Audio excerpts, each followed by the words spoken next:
Welcome back to Midcap Radar. Well, Garware Technical Fibre is the first management on our radar. The company's Q3 revenues grew 21%, while margin remained flat at 18.5%. To discuss this and more, we are now joined by Shujaul Rehman, CEO at Garware Technical Fibres. Thank you so much, sir, for joining us. First up, give us a sense of how exactly Q3 panned out.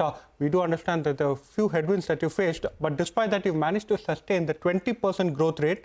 Outlook as far as Q4 is concerned, and what is the kind of guidance that you're giving as far as FY26 is concerned?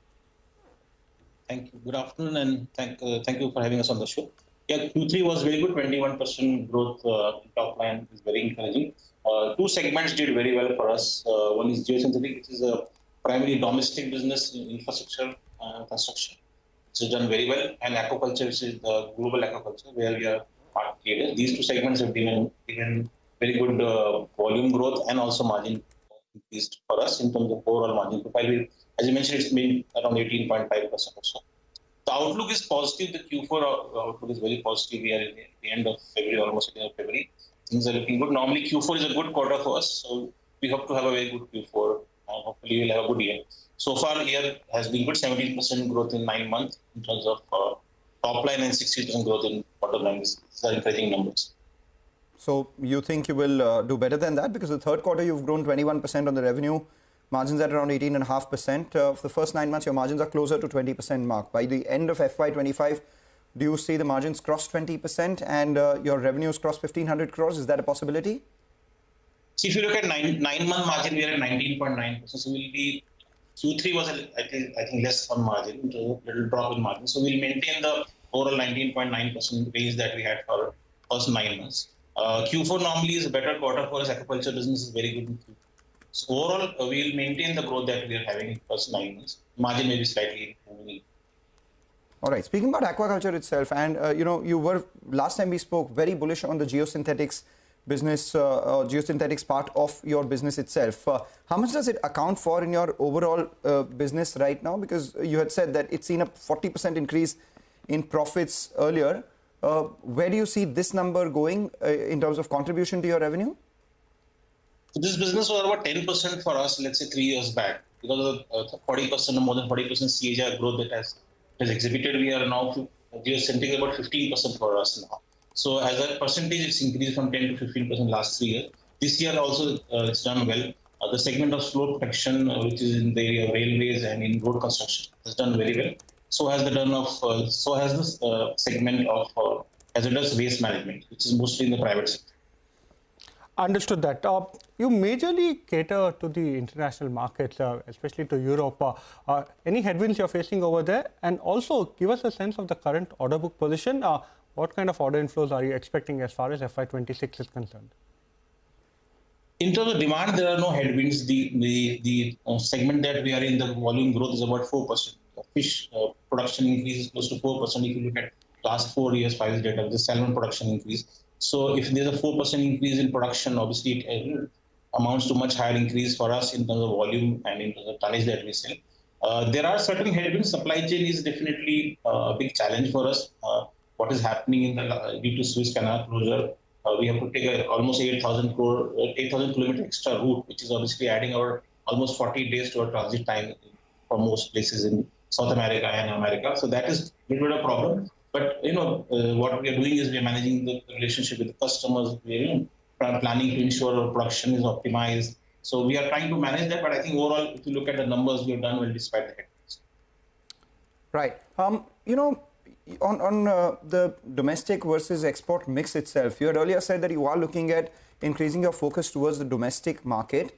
The rupee has weakened. So even as there are export headwinds coming in, international headwinds coming in, a weaker rupee should be better for your margin. So in that regard, how do you view your export versus domestic mix going forward? Will it stay at 60-40, or do you see more contribution coming in from domestic?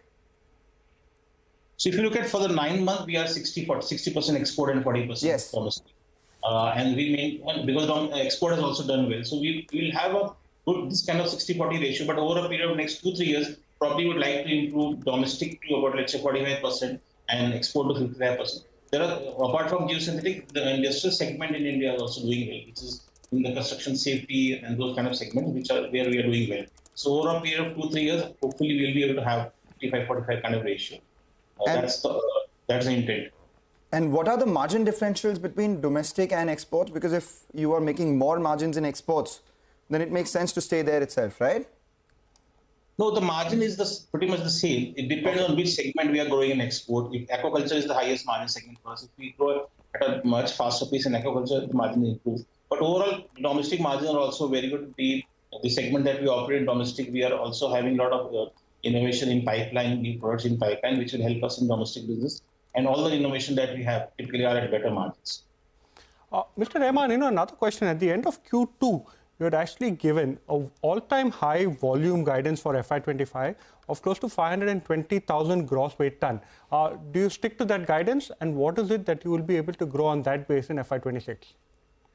Normally, we don't give volume guidance. Normally, we give profit guidance, and that will also normally in the 15% range. So we are not focused on volume; we are focused on profit. So what we are planning to do is maintain this 15 to 20% growth in bottom line. That's our intent. That's the guidance that we can give. But the focus is never on volume, because if you look at 80% of our products are value-added products, and 20% is the commodity which we are also trying to upgrade. So the focus is on profit and value-added products and innovation. All right, and 50-60 crore capex that was expected in the sports segment, how much is that likely to yield in terms of revenues and margins, and by when? This 50 crore capex is not in export. It is overall. We have two plants. Sport business. Sports business has been doing well. It's still about 15% of our overall company. The position is good. Order book is good. We had some headwinds due to supply chain issues and also some stock correction at distributor points in USA.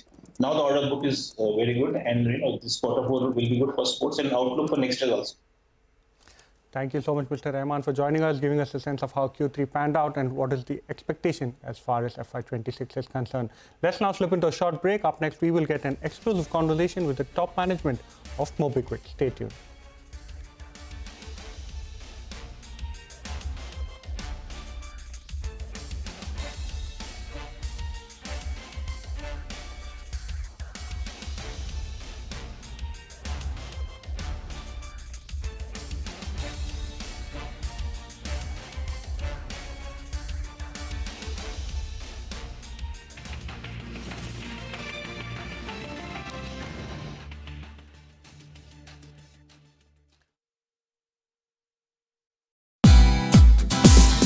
Hey, thank you for watching this on CNBC TV 18. Hope you liked it. For more such interesting news and updates, follow CNBC TV 18 on all the social media platforms.